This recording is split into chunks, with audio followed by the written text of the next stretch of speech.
Dear Papa Choy, magandang araw po sa inyo at sa mga nakikinig sa inyong channel. Tawagin nyo na lang po ko sa pangalang Sunny, 37 years old, taga Laguna. Medyo mahiyain po ako at tahimik lang. Pero ngayon, gusto ko sanang mag-share ng kwento ko. Sana po ay mapakinggan ninyo para maging aral at mabigyan ako ng payo sa inyong magiging mga komento. Nagsimula ang lahat, Papa Choy, isang gabi habang nakikipag-inuman ako sa mga tropa ko.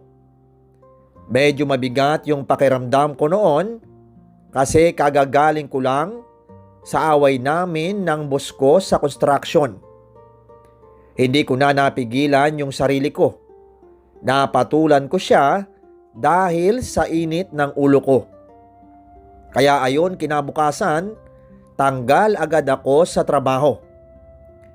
Habang nagkukwentuhan kami, ay tinatanong nila ako kung ano ang plano ko. Ang sabi ko, hindi ko pa alam. Basta kailangan ko agad makahanap ng bagong trabaho. Hindi pwede na tambay lang, lalo na't may mga bayarin din ako. Nandoon din si Julio, kainuman namin. Tahimik lang siya nung una. Nakikinig lang sa usapan namin. Maya-maya ay sumingit siya. Pare, kung gusto mo sa amin ka na lang mag-apply. Sabi niya sabay lagok ng alak. Napatingin ako sa kanya. Saan yan? Tanong ko naman. Construction din. Kailangan namin ng marunong mag-welding. Di ba yun yung skill mo? Medyo napaisip ako. Welding talaga yung forte ko, Papa Choy. At doon ako kampante. Pwede bang magsimula agad? Tanong ko ulit. Oo naman. Sasabihin ko sa forma namin. Kailangan talaga namin ng tao ngayon. Sagot niya. Bigla akong nakaramdam ng konting ginhawa. Parang may ilaw na agad kahit papaano. Sige pre, salamat ah. Malaking tulong yan. Sabi ko. Wala yun. Magkumpare naman tayo. Sagot niya. Hindi ko alam noon na yung simpleng alok na yon ni Julio ang magdadala sa akin sa sitwasyong hindi ko akalain na mangyayari. Akala ko trabaho lang ang haharapin ko. Hindi ko alam, pati buhay at pagkatao ko ay masusubok din. Mag-isa na lang talaga ako sa buhay, Papa Choy. Wala na pareho ang magulang ko at matagal na silang nawala.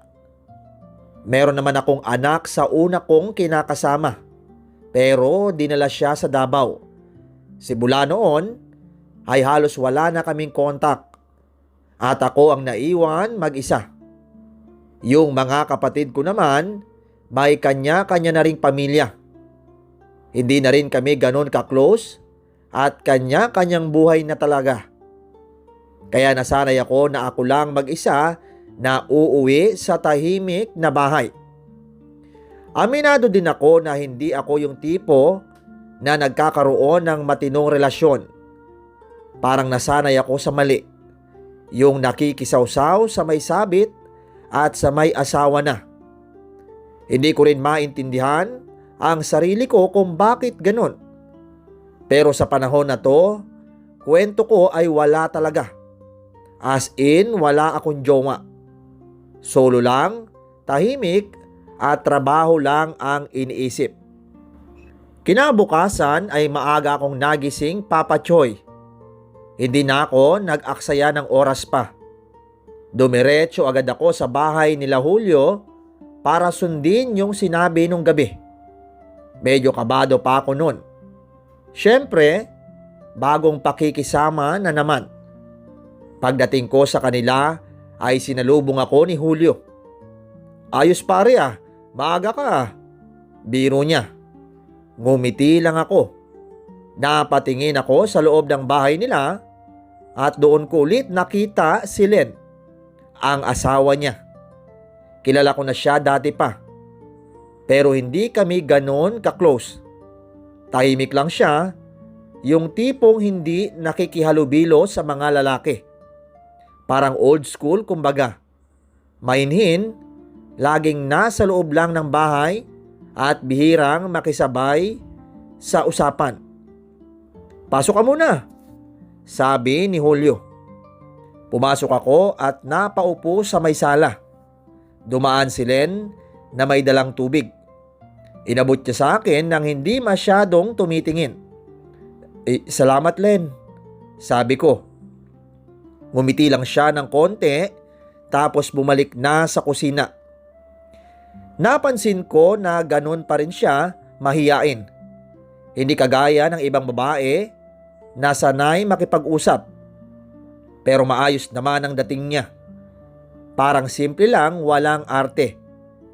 Si Julio naman ay nagbihis lang saglit. "Tara na, samahan na kita sa boss namin," sabi niya. Tumango ako. Pero bago kami umalis ay nagpaalam siya kay Len. Tahimik lang itong tumango. As in walang kaimik-imik. Habang naglalakad kami papunta sa site, ay nagkukwentuhan kami ni Julio tungkol sa trabaho. Tinanong niya ako kung gaano na ako katagal nagwe-welding. Sabi ko matagal na rin. At yun na talaga yung kabisado kong gawin. Pagdating namin sa site, ay diretso niya akong pinakilala sa boss nila. Medyo kinakabahan ako habang nakatayo sa harap ng boss. Pero pinilit kong maging kalmado. "Boss, ito yung sinasabi ko sa iyo sa text. Marunong mag-welding to," sabi ni Julio. Tiningnan ako ng boss mula ulo hanggang paa. "By experience ka ba?" tanong niya. "Opo boss, ilang taon na rin po ako nag-welding," sagot ko naman.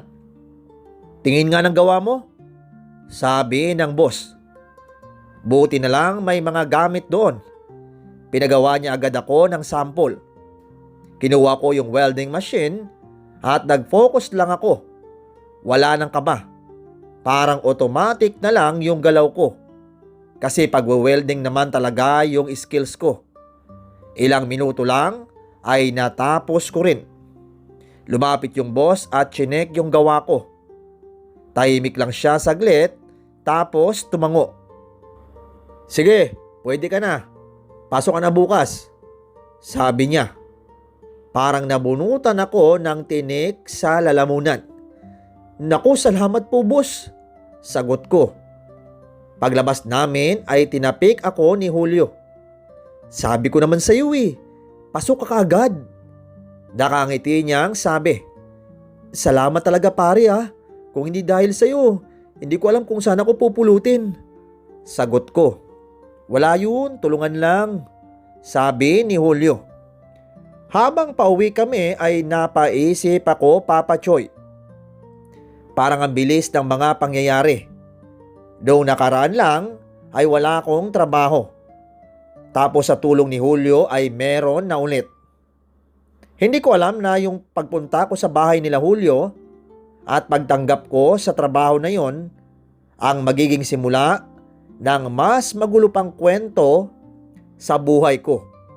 At nang sumunod na araw ay nagsimula na rin ako sa trabaho kasama si Julio. Minsan dumadaan ako sa bahay nila bago kami pumasok. Nakikita ko si Len paminsan-minsan. Ganun pa rin, tahimik at hindi masyadong nakikipag-usap. At ako naman ganun din. Hindi rin ako yung tipo ng madaldal. Old school din ako. Yung tipong hindi na sumasabay sa uso. Pero okay lang sa akin yun. Wala naman akong pakialam sa sinasabi ng iba. Doon sa tinitirhan ko, Papa Choy, ay may mga kaibigan din naman ako. Hindi ako totally mag-isa. May mga nakakausap at nakakainuman paminsan-minsan. May isa nga doon na matagal ko nang natitipuhan. Kaso, may kinakasama na rin at may mga anak. Hindi ko na babanggitin yung pangalan niya. Nakakahiya kasi. Basta sa tuwing may inuman at kasama siya, ay okay na sa akin na makita ko lang siya sa araw na yon. Hindi naman ako nagpaparamdam sa kanya. Una, alam ko sa sarili ko na malabo. Pangalawa, ilang beses ko na ring narinig sa kanya habang nagiinuman kami yung mga ayaw niya sa lalaki. Lalo na yung may bisyo, yung babaero at yung hindi seryoso. Ako, parang lahat ng yon ay nasa akin. Kaya tahimik lang ako sa gilid, nakikinig at minsan napapangiti, pero hindi na umaasa. Isang gabi ay may inuman ulit sa kanila. Imbitado ako syempre. Dumating ako usual lang.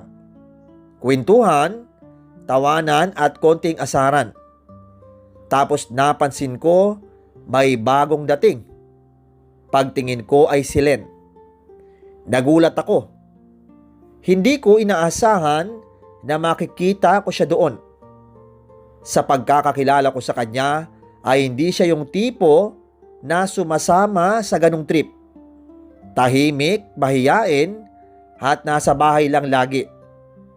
Pero noong gabing yun ay naroon siya, Papa Choy. May hawak na baso at nakikipagkwentuhan din. Nalaman ko sa huli na kaibigan niya pala yung crush ko. Hindi ko siya masyadong pinansin nung una, Papa Choy. Pero paminsan-minsan ay napapatingin ako sa kanya. Iba yung dating niya noong gabing yun. Parang mas open at mas nakikisabay. Habang tumatagal ay mas nagiging maingay ang kwentuhan. May mga kantahan na at may mga kulitan. Yung crush ko nandoon din. Siyempre, masaya ako. Nakatingin lang ako sa kanya paminsan-minsan at okay na yun sa akin. Hanggang sa matapos yung inuman. Isa-isa nang nagsiuwian yung mga tao dahil medyo gabi na rin at medyo may tama na kaming lahat. Nag-aabang na ako ng masasakyan pauwi. Napansin ko si Len na nakatayo lang sa gilid. Parang naghihintay din. Tapos yung crush ko lumapit sa akin. "Uy, Sunny!" Tawag niya. "Ano yun?" Sagot ko. "Wala bang masasakyan si Lenny? Iangkas mo na lang pauwi." Sabi niya. Napatingin ako kay Len. Siya naman ay parang nag-aalangan. "Hindi, okay lang. Makakauwi naman ako." Bahina niyang sabi. "Ang hirap na maghanap ng masasakyan ngayon. Gabi na. Sige na, ihatid mo na, Sunny." Sabi ulit nung crush ko.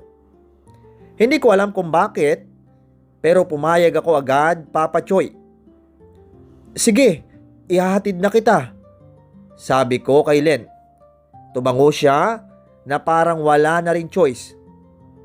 Sumakay siya sa likod ng motor ko, Papa Choy. Medyo tahimik kami nung una. Ako nakapokus lang sa pagmamaneho. Siya ay hindi ko alam kung anong iniisip. Habang nasa daan kami, ay ramdam ko yung gaan ng kapit niya sa balikat ko. Hindi mahigpit, pero ramdam ko na andun siya. Tahimik lang ang paligid at parang ang bagal ng takbo ng oras. "Salamat," bigla niyang sabi. "Wala yun," sagot ko. Hindi na kami masyadong nag-usap pa, Papa Choy. Pero hindi ko maipaliwanag na may kakaibang pakiramdam noong gabing yon. Hindi ko siya pinansin nung una. Pero sa simpleng pag-angkas na yon, ay parang may nagbago. Pagdating namin sa kanila ay bumaba siya at humarap sa akin. Salamat ulit ha," sabi niya. "Okay lang, ingat ka," sagot ko. Gumiti siya ng konti. Tapos pumasok na sa loob ng bahay. Hindi na ako nagpakita kay Julio kasi ayaw kong mag-isip siya ng iba. Pagkatapos nun, Papa Choy, ay umalis na rin ako. Pero habang nagmamaneho pauwi, ay hindi mawala sa isip ko yung nangyari. Hindi ko alam kung bakit, pero doon nagsimula. Yung wala lang dati ay parang nagkaroon ng konting something. Hindi ko pa alam kung anong klaseng gulo yung pinapasok ko. Basta ang alam ko lang, simula nung gabing yon, ay hindi na lang siya basta partner ng kaibigan ko. May iba na akong nararamdaman na hindi ko dapat maramdaman. Pag-uwi ko ng gabing yon ay hindi ako mapakali, Papa Choy. Hindi ko maipaliwanag, pero iba na yung nasa isip ko. Paulit-ulit kong naaalala yung pag-angkas niya, yung simpleng usapan namin, pati yung ngiti niya bago siya pumasok sa bahay. Parang biglang nag-iba yung tingin ko kay Len. Hindi na lang siya yung tahimik na asawa ni Julio. Kasi parang may side pala siya na hindi ko pa nakikita dati. Napahiga ako pero hindi ako makatulog. Maya-maya ay napahawak ako sa cellphone ko. Ewan ko ba, kasi parang may nagtutulak sa akin na hanapin siya sa Facebook. Hindi naman ako ganon ka-active sa social media. Pero nung gabing yon ay ginawa ko ang lahat. Pagka-search ko sa pangalan niya ay nakita ko agad yung account niya, Papa Choy. Medyo kabado pa ako, pero inad ko pa rin. Sabi ko sa sarili ko ay try lang. Wala namang mawawala. Hindi pa lumipas ng ilang minuto, nagulat ako dahil inaccept niya agad yung friend request ko. Doon lalo akong kinabahan. Parang biglang naging totoo lahat. Ilang beses ko pang tinitigan yung pangalan niya sa listahan ko bago ako naglakas ng loob mag-message. Salamat pala sa pag-accept. Simpleng chat ko. Akala ko hindi siya magre-reply. Pero maya-maya ay nag-vibrate yung cellphone ko. Salamat din sa pag-atid. Reply niya. Doon ako natulala, Papa Choy. Hindi ko akalain na magre-reply siya. Lalo na ganoon kabilis. Simple lang yung usapan namin nung una. Kumustahan at konting tanong. Pero habang tumatagal ay parang mas nagiging comfortable kami sa isa't isa. At doon na nagsimula lahat. Sa simpleng ad, sa simpleng chat, hanggang sa hindi ko na namalayan na unti-unti na pala akong nahuhulog sa maling tao. Nang sumunod na linggo ay nagyaya si Julio ng inuman sa bahay nila. Siyempre pumunta ako. Nandoon din yung crush ko. Kaya okay na sana yung gabi ko. Pero kung tutuusin, ay mas na-excite ako na makita ulit si Len. Pagdating ko ay nandoon na siya. Ngumiti siya nang makita ko. At doon pa lang ay parang iba na agad yung pakiramdam ko. Habang nagiinuman at nagkukwentuhan ay napansin ko na mas nakikisabay na siya. Hindi na siya ganoon kailag gaya ng dati. Doon ko rin siya unang tinawag na kumare. Napangiti siya at parang natuwa. May anak silang babae ni Julio. At napansin ko, Papa Choy, na ginagamit niya yon para magpapansin sa akin.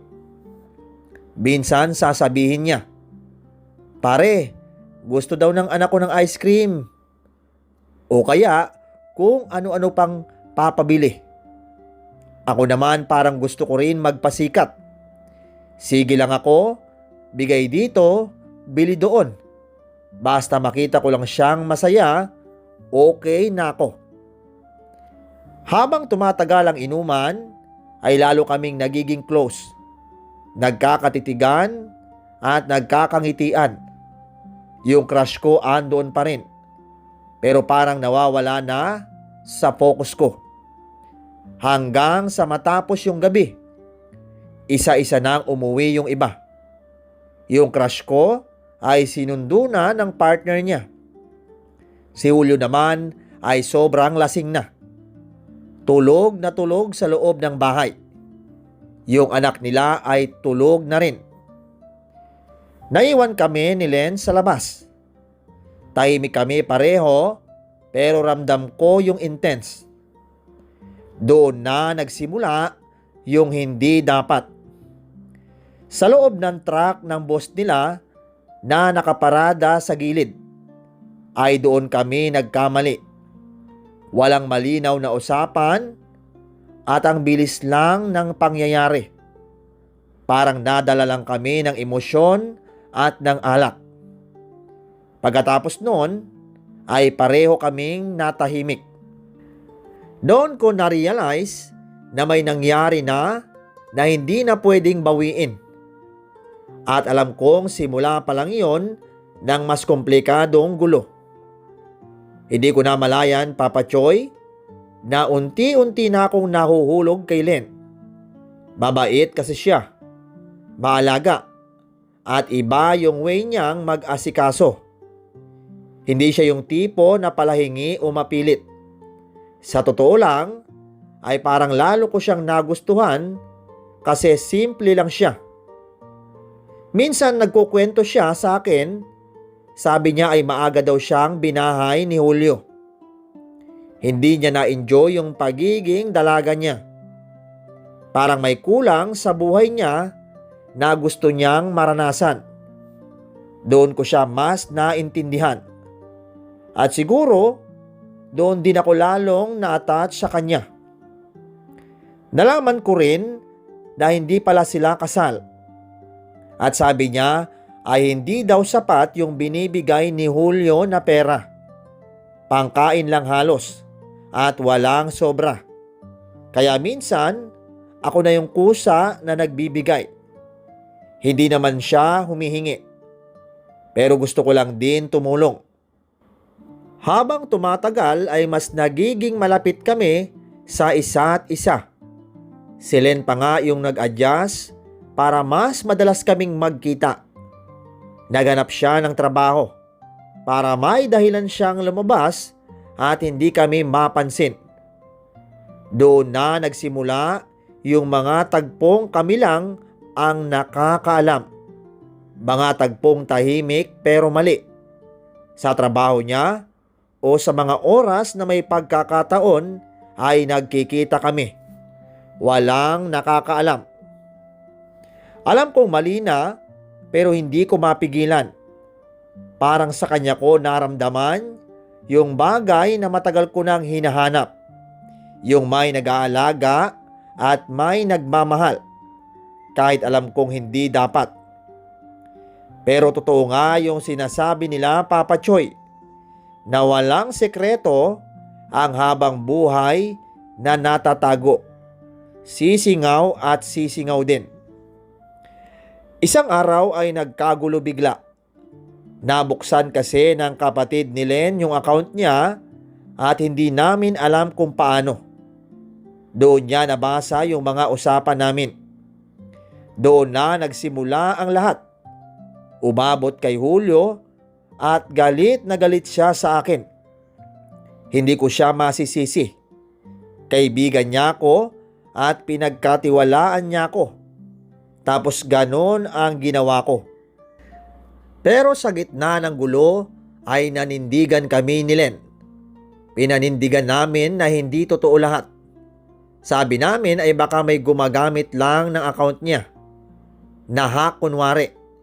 Kahit sa totoo lang ay alam namin pareho na nagsisinungaling kami. Mabilis kaming kumilos ni Len. Binura namin lahat ng messages at lahat ng pwedeng maging ebidensya.